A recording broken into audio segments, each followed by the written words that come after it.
नमस्कार विद्यार्थी मित्रांनो, आर्व्हिडे अकॅडमी यूट्यूब चॅनलवर सर्वांचे स्वागत आहे। आजच्या व्हिडिओमध्ये आपण 60 प्रश्नांची जीकेची एक महत्त्वपूर्ण टेस्ट घेतलेली आहे। या टेस्टमधील सर्व प्रश्न हे खूपच महत्त्वाचे आहेत। टेस्ट सर्वांनी शेवटपर्यंत सोडवायची आहे। व्हिडिओ आवडल्यास व्हिडिओला लाईक आणि चॅनलला सबस्क्राइब करायचं आहे, कारण तुम्हाला अशी महत्त्वपूर्ण व्हिडिओज नक्कीच बघावयास मिळतील। तर व्हिडिओला सुरुवात करूया। तर या ठिकाणी प्रश्न पहिला आहे, मालढोक पक्षी अभयारण्य खालीलपैकी कोणत्या जिल्ह्यामध्ये आहे? मालढोक पक्षी अभयारण्य खालीलपैकी कोणत्या जिल्ह्यामध्ये आहे? तर या ठिकाणी ऑप्शन क्रमांक 3 सोलापूर जिल्हा या ठिकाणी योग्य आन्सर होईल। प्रश्न क्रमांक दुसरा, पांझरा ही नदी खालीलपैकी कोणत्या नदीची उपनदी आहे? पांझरा ही नदी खालीलपैकी कोणत्या नदीची उपनदी आहे? तर या ठिकाणी ऑप्शन क्रमांक 4 तापी नदी या ठिकाणी योग्य आन्सर होईल। प्रश्न क्रमांक तिसरा, कृष्णा आणि पंचगंगा यांचा संगम नरसोबाची वाडी या ठिकाणी होतो, तर नरसोबाची वाडी हे ठिकाण खालीलपैकी कोणत्या जिल्ह्यामध्ये आहे? कृष्णा आणि पंचगंगा यांचा संगम नरसोबाची वाडी या ठिकाणी होतो, तर नरसोबाची वाडी हे ठिकाण खालीलपैकी कोणत्या जिल्ह्यामध्ये आहे? तर या ठिकाणी ऑप्शन क्रमांक 1 कोल्हापूर जिल्हा या ठिकाणी योग्य आन्सर होईल। प्रश्न क्रमांक चौथा, पानशेत हे धरण महाराष्ट्रामध्ये खालीलपैकी कोणत्या जिल्ह्यामध्ये आहे? पानशेत हे धरण महाराष्ट्रामध्ये खालीलपैकी कोणत्या जिल्ह्यामधले धरण आहे? तर या ठिकाणी ऑप्शन क्रमांक 2 पुणे जिल्हा या ठिकाणी योग्य आन्सर होईल। प्रश्न क्रमांक 5, डॉक्टर पंजाबराव देशमुख कृषी विद्यापीठ अकोला यांची स्थापना खालीलपैकी कोणत्या वर्षी झालेली आहे? डॉक्टर पंजाबराव देशमुख कृषी विद्यापीठ अकोला यांची स्थापना खालीलपैकी कोणत्या वर्षी झालेली आहे? तर या ठिकाणी ऑप्शन क्रमांक 2 सन 1969 या ठिकाणी योग्य आन्सर होईल। प्रश्न क्रमांक 6, राणीगंज दगडी कोळसा क्षेत्र खालीलपैकी कोणत्या राज्यामध्ये आहे? राणीगंज दगडी कोळसा क्षेत्र खालीलपैकी कोणत्या राज्यामध्ये आहे? तर या ठिकाणी ऑप्शन क्रमांक 4 पश्चिम बंगाल राज्य या ठिकाणी योग्य आन्सर होईल। प्रश्न क्रमांक 7, कालिकत हे भारतामधले महत्त्वाचे बंदर खालीलपैकी कोणत्या राज्यामध्ये आहे? कालिकत हे भारतामधले महत्त्वाचे बंदर खालीलपैकी कोणत्या राज्यामध्ये आहे? तर या ठिकाणी ऑप्शन क्रमांक 1 केरळ राज्य या ठिकाणी योग्य आन्सर होईल। प्रश्न क्रमांक 8, राणा प्रतापसागर हा जलविद्युत प्रकल्प खालीलपैकी कोणत्या राज्यामध्ये आहे? राणा प्रतापसागर जलविद्युत प्रकल्प खालीलपैकी कोणत्या राज्यामध्ये आहे? तर या ठिकाणी ऑप्शन क्रमांक 4 राजस्थान राज्य या ठिकाणी योग्य आन्सर होईल। प्रश्न क्रमांक 9, अणुशक्ती आयोगाची स्थापना खालीलपैकी कोणत्या वर्षी करण्यात आलेली आहे? अणुशक्ती आयोगाची स्थापना खालीलपैकी कोणत्या वर्षी करण्यात आलेली आहे? तर या ठिकाणी ऑप्शन क्रमांक 2 सन 1948 या ठिकाणी योग्य आन्सर होईल। प्रश्न क्रमांक 10, पंडित हरिप्रसाद चौरसिया हे खालीलपैकी कोणत्या वाद्य प्रकाराशी संबंधित आहेत? पंडित हरिप्रसाद चौरसिया हे खालीलपैकी कोणत्या वाद्य प्रकाराशी संबंधित आहेत? या ठिकाणी ऑप्शन क्रमांक 2 बासरी वादक या ठिकाणी योग्य आन्सर होईल। प्रश्न क्रमांक 11, तागाच्या उत्पादनामध्ये भारतामध्ये खालीलपैकी कोणत्या राज्याचा प्रथम क्रमांक लागतो? तागाच्या उत्पादनामध्ये भारतामध्ये खालीलपैकी कोणत्या राज्याचा प्रथम क्रमांक लागतो? तर या ठिकाणी ऑप्शन क्रमांक 4 पश्चिम बंगाल राज्य या ठिकाणी योग्य आन्सर होईल। प्रश्न क्रमांक 12, इंडिया इन डिस्ट्रेस या पुस्तकाच्या लेखिका खालीलपैकी कोण आहेत? इंडिया इन डिस्ट्रेस या पुस्तकाच्या लेखिका खालीलपैकी कोण आहेत? तर या ठिकाणी ऑप्शन क्रमांक ममता बॅनर्जी या ठिकाणी योग्य आन्सर होईल। प्रश्न क्रमांक 13, भारताच्या विभाजनाची घोषणा खालीलपैकी कोणत्या योजनेनुसार करण्यात आली होती? भारताच्या विभाजनाची घोषणा खालीलपैकी कोणत्या योजनेनुसार करण्यात आली होती? तर या ठिकाणी ऑप्शन क्रमांक 1 माउंट बॅटन योजना या ठिकाणी योग्य आन्सर होईल। प्रश्न क्रमांक 14, भारताच्या भूसरहद्दीची एकूण लांबी खालीलपैकी किती किमी आहे? भारताच्या भूसरहद्दीची एकूण लांबी खालीलपैकी किती किमी आहे? तर या ठिकाणी ऑप्शन क्रमांक 4 15,200 किमी या ठिकाणी योग्य आन्सर होईल। प्रश्न क्रमांक 15, महाराष्ट्राचा राज्यपक्षी खालीलपैकी कोणता आहे? महाराष्ट्राचा राज्यपक्षी खालीलपैकी कोणता आहे? तर या ठिकाणी ऑप्शन क्रमांक 3 हरावत या ठिकाणी योग्य आन्सर होईल। प्रश्न क्रमांक 16, पृथ्वीच्या अंतरंगाचे 3 भाग मानले जातात, पुढीलपैकी कोणता भाग हा पृथ्वीच्या अंतररचनेचा भाग नाही? तर या ठिकाणी ऑप्शन क्रमांक एक स्थिरावरण या ठिकाणी पृथ्वीच्या अंतरंगाचा भाग नाही. प्रश्न क्रमांक 17 अनुशीलन समिती ही क्रांतिकारकाची संघटना खालीलपैकी कोणत्या प्रांतामध्ये स्थापन करण्यात आली होती. अनुशीलन समिती ही क्रांतिकारकाची संघटना खालीलपैकी कोणत्या प्रांतामध्ये स्थापन करण्यात आली होती. या ठिकाणी ऑप्शन क्रमांक 2 पश्चिम बंगाल प्रांत या ठिकाणी योग्य आन्सर होईल. प्रश्न क्रमांक 18 रायगड जिल्ह्यामध्ये भात संशोधन केंद्र खालीलपैकी कोणत्या ठिकाणी आहे. रायगड जिल्ह्यामध्ये भात संशोधन केंद्र खालीलपैकी कोणत्या ठिकाणी आहे. या ठिकाणी ऑप्शन क्रमांक 3 कर्जत या ठिकाणी योग्य आन्सर होईल. प्रश्न क्रमांक 19 भारतीय राज्यघटनेमध्ये मार्गदर्शक तत्वांची संकल्पना खालीलपैकी कोणत्या देशाच्या घटनेवर आधारित आहे. भारतीय राज्यघटनेमधील मार्गदर्शक तत्वांची संकल्पना खालीलपैकी कोणत्या देशाच्या राज्यघटनेवर आधारित आहे. या ठिकाणी ऑप्शन क्रमांक आयर्लंड देश या ठिकाणी योग्य आन्सर होईल. प्रश्न क्रमांक 20 राष्ट्रीय उद्यान आपल्या ठिकाणी राष्ट्रीय उद्यान व जिल्हा आपला अयोग्य जोडी ओळखायची आहे. ताडोबा चंद्रपूर बरोबर आहे. नवेगाव गोंदिया बरोबर आहे. संजय गांधी बोरिवली मुंबई बरोबर आहे. पेंच अमरावती या ठिकाणी चुकीची जोडी होईल. पेंच हे राष्ट्रीय उद्यान नागपूर जिल्ह्यामध्ये आहे. प्रश्न क्रमांक 21 6 ते 14 वयोगटामधील बालकांसाठी शिक्षण हा मूलभूत हक्क ठरवणारी घटनादुरुस्ती खालीलपैकी कोणती आहे. 6 ते 14 या वयोगटामध्ये बालकांसाठी शिक्षण हा विषय मूलभूत हक्क ठरवणारी घटनादुरुस्ती खालीलपैकी कोणती घटनादुरुस्ती आहे. तर या ठिकाणी ऑप्शन क्रमांक 4 86वी घटनादुरुस्ती या ठिकाणी योग्य आन्सर होईल. प्रश्न क्रमांक 22 झारिया ही दगडी कोळशाची प्रसिद्ध खाण खालीलपैकी कोणत्या राज्यामध्ये आहे. झारिया ही दगडी कोळशाची प्रसिद्ध खाण खालीलपैकी कोणत्या राज्यामध्ये आहे. तर या ठिकाणी ऑप्शन क्रमांक 2 झारखंड राज्य या ठिकाणी योग्य आन्सर होईल. प्रश्न क्रमांक 23 संसदेचे संयुक्त अधिवेशन बोलवण्याचा अधिकार खालीलपैकी कोणास असतो. संसदेचे संयुक्त अधिवेशन बोलवण्याचा अधिकार खालीलपैकी कोणाला असतो. तर या ठिकाणी ऑप्शन क्रमांक 2 राष्ट्रपती या ठिकाणी योग्य आन्सर होईल.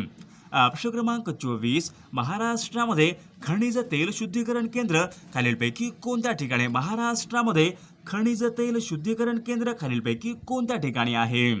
तर या ठिकाणी ऑप्शन क्रमांक 4 तुर्भे या ठिकाणी योग्य आन्सर होईल. प्रश्न क्रमांक 25 हैदराबाद मुक्तीसंग्रामचे नेतृत्व खालीलपैकी कोणी केले होते. हैदराबाद मुक्तीसंग्रामचे नेतृत्व खालीलपैकी कोणी केलेले आहे. तर या ठिकाणी ऑप्शन क्रमांक 2 स्वामी रामानंद तीर्थ या ठिकाणी योग्य आन्सर होईल. प्रश्न क्रमांक 26 तोरणमाळचे पठार खालीलपैकी कोणत्या जिल्ह्यामध्ये आहेत. तोरणमाळचे पठार खालीलपैकी कोणत्या जिल्ह्यामधले पठार आहेत. या ठिकाणी ऑप्शन क्रमांक 2 नंदुरबार जिल्हा या ठिकाणी योग्य आन्सर होईल. प्रश्न क्रमांक 27 guilty main of India's partition या पुस्तकाचे लेखक खालीलपैकी कोण आहेत. Guilty main of India's partition या पुस्तकाचे लेखक खालीलपैकी कोण आहेत. या ठिकाणी ऑप्शन क्रमांक 2 राम मनोहर लोहिया या ठिकाणी योग्य आन्सर होईल. प्रश्न क्रमांक 28 ग्रॅमी पुरस्कार खालीलपैकी कोणत्या क्षेत्रासाठी दिला जातो. ग्रॅमी पुरस्कार खालीलपैकी कोणत्या क्षेत्रामध्ये दिला जाणारा पुरस्कार आहे. या ठिकाणी ऑप्शन क्रमांक 2 संगीत क्षेत्र या ठिकाणी योग्य आन्सर होईल. प्रश्न क्रमांक 29 महाराष्ट्र आणि गोवा यांच्या सीमेदरम्यान खालीलपैकी कोणती खाडी आहे. महाराष्ट्र आणि गोवा यांच्या सीमेदरम्यान खालीलपैकी कोणती खाडी आहे. या ठिकाणी ऑप्शन क्रमांक 1 तेरेखोलची खाडी या ठिकाणी योग्य आन्सर होईल. प्रश्न क्रमांक 30 इंदिरा पॉइंट हे ठिकाण खालीलपैकी कोणत्या बेटावर स्थित आहे. इंदिरा पॉइंट हे ठिकाण खालीलपैकी कोणत्या बेटावर स्थित आहे. या ठिकाणी ऑप्शन क्रमांक निकोबार बेट या ठिकाणी योग्य आन्सर होईल. प्रश्न क्रमांक 1 संयुक्त राष्ट्रसंघाचे मुख्य कार्यालय स्वित्झर्लंडमधील खालीलपैकी कोणत्या ठिकाणी आहे. संयुक्त राष्ट्रसंघ म्हणजे युनोचे मुख्यालय स्वित्झर्लंडमधील खालीलपैकी कोणत्या ठिकाणी आहे. या ठिकाणी ऑप्शन क्रमांक 1 न्यूयॉर्क शहर या ठिकाणी योग्य आन्सर होईल.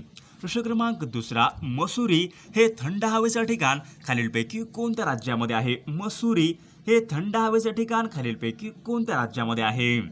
या ठिकाणी ऑप्शन क्रमांक 3 उत्तराखंड राज्य या ठिकाणी योग्य आन्सर होईल.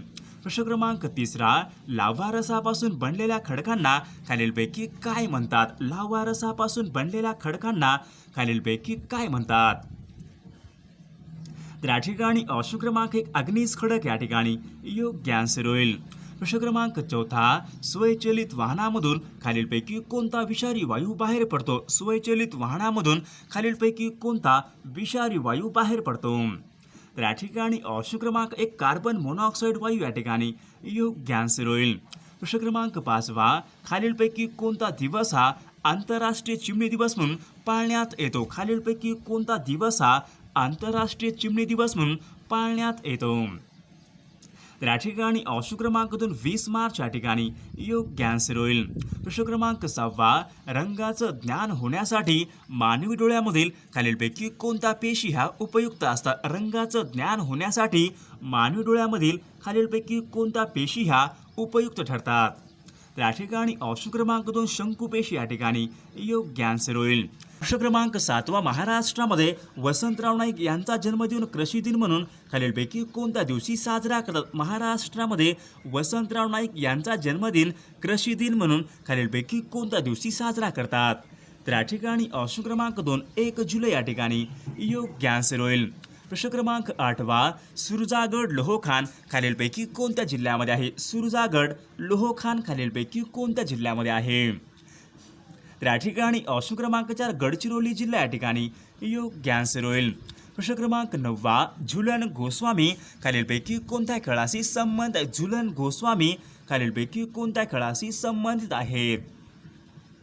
तर या ठिकाणी ऑप्शन क्रमांक 3 क्रिकेट खेळ या ठिकाणी योग्य आन्सर होईल.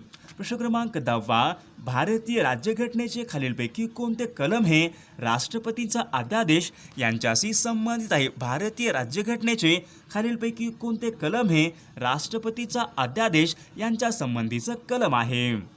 तर या ठिकाणी ऑप्शन क्रमांक 4 कलम 123 या ठिकाणी योग्य आन्सर होईल.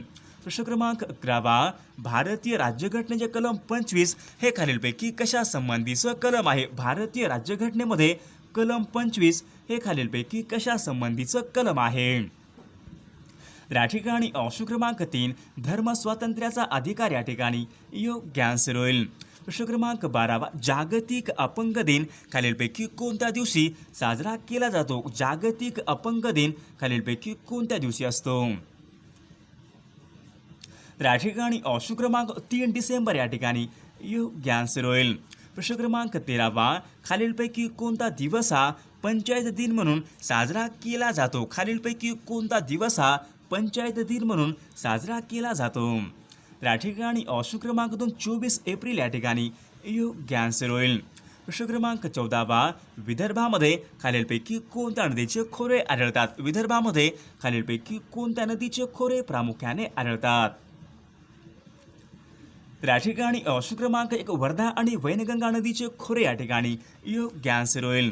प्रश्न क्रमांक 15 महाराष्ट्रामधले पहिले राष्ट्रीय उद्यान म्हणून खालीलपैकी कोणते उद्यान हे ओळखले जाते? महाराष्ट्रामधले पहिले राष्ट्रीय उद्यान म्हणून खालीलपैकी कोणते उद्यान हे ओळखले जाते? तर या ठिकाणी ऑप्शन क्रमांक ताडोबा राष्ट्रीय उद्यान या ठिकाणी योग्य आन्सर होईल. प्रश्न क्रमांक 16 महाराष्ट्र शासनाच्या वतीने खालीलपैकी कोणत्या वर्षापासून सामाजिक वनीकरण हा विभागाची निर्मिती केलेली आहे? महाराष्ट्रामध्ये सामाजिक वनीकरण या विभागाची निर्मिती खालीलपैकी कोणत्या वर्षापासून केलेली आहे? तर या ठिकाणी ऑप्शन क्रमांक 1 सन 1982 या ठिकाणी योग्य आन्सर होईल. प्रश्न क्रमांक 17 तुलना करता येणार नाही यासाठी खालीलपैकी कोणता शब्द आहे? तुलना करता येणार नाही आपल्या ठिकाणी शब्दसमूहाबद्दल एक शब्द सांगायचा आहे. तर या ठिकाणी ऑप्शन क्रमांक 2 अतुलनीय या ठिकाणी योग्य आन्सर होईल. प्रश्न क्रमांक 18 पंतप्रधान या पदासाठी किमान वयोमर्यादा खालीलपैकी किती असते? पंतप्रधान या पदासाठी किमान वयोमर्यादा खालीलपैकी किती असते? तर या ठिकाणी ऑप्शन क्रमांक 1 कमीत कमी वय 25 वर्ष या ठिकाणी योग्य आन्सर होईल. प्रश्न क्रमांक 19 पितळ हा धातू खालीलपैकी कशापासून तयार करतात? पितळ हा धातू खालीलपैकी कशापासून तयार करतात? तर या ठिकाणी ऑप्शन क्रमांक 3 तांबे प्लस जस्त या ठिकाणी योग्य आन्सर होईल. प्रश्न क्रमांक 20 त हा खालीलपैकी कोणत्या विभक्तीचा प्रत्यय आहे? त हा खालीलपैकी कोणत्या विभक्तीचा प्रत्यय आहे? तर या ठिकाणी ऑप्शन क्रमांक 2 सप्तमी विभक्ती या ठिकाणी योग्य आन्सर होईल. प्रश्न क्रमांक 21 नरेंद्र दाभोळकर हे व्यक्तिमत्व खालीलपैकी कोणत्या क्षेत्राशी निगडित होते? नरेंद्र दाभोळकर हे व्यक्तिमत्व खालीलपैकी कोणत्या क्षेत्राशी निगडित होते? तर या ठिकाणी ऑप्शन क्रमांक 4 अंधश्रद्धा निर्मूलन या ठिकाणी योग्य आन्सर होईल. प्रश्न क्रमांक 22 ओझोन दिवस खालीलपैकी कोणत्या दिवशी साजरा केला जातो? ओझोन दिवस खालीलपैकी कोणत्या दिवशी साजरा केला जातो? या ठिकाणी ऑप्शन क्रमांक 1 26 सप्टेंबर या ठिकाणी योग्य आन्सर होईल. प्रश्न क्रमांक 23 भारताचा राष्ट्रीय खेळ खालीलपैकी कोणता आहे? भारताचा राष्ट्रीय खेळ खालीलपैकी कोणता आहे? या ठिकाणी ऑप्शन क्रमांक हॉकी भारताचा राष्ट्रीय खेळ होईल. प्रश्न क्रमांक 24 ईशान्येकडून नैऋत्येकडे पसरलेला पर्वत खालीलपैकी कोणता आहे? ईशान्येकडून नैऋत्येकडे पसरलेला पर्वत खालीलपैकी कोणता पर्वत आहे? तर या ठिकाणी ऑप्शन क्रमांक 3 अरवली पर्वत या ठिकाणी योग्य आन्सर होईल. प्रश्न क्रमांक 25 पंडित नेहरू यांनी डिस्कव्हरी ऑफ इंडिया हा ग्रंथ खालीलपैकी कोणत्या तुरुंगामध्ये असताना लिहिला होता? पंडित जवाहरलाल नेहरू यांनी डिस्कव्हरी ऑफ इंडिया हा ग्रंथ खालीलपैकी कोणत्या तुरुंगामध्ये असताना लिहिला होता? तर या ठिकाणी ऑप्शन क्रमांक अहमदनगरचा. प्रश्न क्रमांक 26 भंडारा जिल्हा खालीलपैकी कोणत्या प्रशासकीय विभागामध्ये येणारा जिल्हा आहे? भंडारा हा जिल्हा खालीलपैकी कोणत्या प्रशासकीय विभागामध्ये येणारा जिल्हा आहे? तर या ठिकाणी ऑप्शन क्रमांक 3 नागपूर प्रशासकीय विभाग या ठिकाणी योग्य आन्सर होईल. प्रश्न क्रमांक 27 महाराष्ट्रामध्ये सर्वात जास्त लोहमार्ग असलेला जिल्हा खालीलपैकी कोणता जिल्हा आहे? महाराष्ट्रामध्ये सर्वात जास्त लोहमार्ग असलेला जिल्हा खालीलपैकी कोणता जिल्हा आहे? तर या ठिकाणी ऑप्शन क्रमांक 3 सोलापूर जिल्हा या ठिकाणी योग्य आन्सर होईल. प्रश्न क्रमांक 28 औद्योगिक क्रांतीचे माहेरघर असे खालीलपैकी कोणत्या देशाला म्हटले जाते? औद्योगिक क्रांतीचे माहेरघर असे खालीलपैकी कोणत्या जिल्ह्याला म्हटले जाते? तर या ठिकाणी ऑप्शन क्रमांक इंग्लंड देश या ठिकाणी योग्य आन्सर होईल. प्रश्न क्रमांक 29 गदर पार्टीची स्थापना लाला हरदयाळ यांनी खालीलपैकी कोणत्या देशामध्ये केली होती? गदर पार्टीची स्थापना लाला हरदयाळ यांनी खालीलपैकी कोणत्या देशामध्ये केली होती? या ठिकाणी ऑप्शन क्रमांक 2 अमेरिका देश या ठिकाणी योग्य आन्सर होईल. प्रश्न क्रमांक 30 मेघदूत हे काव्य खालीलपैकी कोणी लिहिलेलं काव्य आहे? मेघदूत हे काव्य खालीलपैकी कोणी लिहिलेलं काव्य आहे? या ठिकाणी ऑप्शन क्रमांक 2 कालिदास या ठिकाणी योग्य आन्सर होईल. प्रश्न क्रमांक 31 पानिपतची पहिली लढाई खालीलपैकी कोणामध्ये झाली होती? पानिपतची पहिली लढाई खालीलपैकी कोणामध्ये झाली होती? तर या ठिकाणी ऑप्शन क्रमांक 3 इब्राहिम लोधी आणि बाबर या ठिकाणी योग्य आन्सर होईल. प्रश्न क्रमांक 32 वासुदेव बळवंत फडके यांचा मृत्यू सन 1883 मध्ये खालीलपैकी कोणत्या तुरुंगामध्ये झाला होता? वासुदेव बळवंत फडके यांचा मृत्यू सन 1883 मध्ये खालीलपैकी कोणत्या तुरुंगामध्ये झाला होता? तर या ठिकाणी ऑप्शन क्रमांक 2 एडन तुरुंग या ठिकाणी योग्य आन्सर होईल. प्रश्न क्रमांक 33 कायदे आझम असे खालीलपैकी कोणास संबोधले जाते? कायदे आझम म्हणून खालीलपैकी कोणास संबोधले जाते? सर्वांनी या प्रश्नाचं उत्तर कॉमेंट करून सांगायचं आहे. सर्वांनी व्हिडिओला लाईक आणि चॅनलला सबस्क्राईब करायचं आहे आणि आपल्या टेलिग्राम चॅनलला जॉईन व्हायचं आहे. लिंक डिस्क्रिप्शन बॉक्समध्ये दिलेली आहे.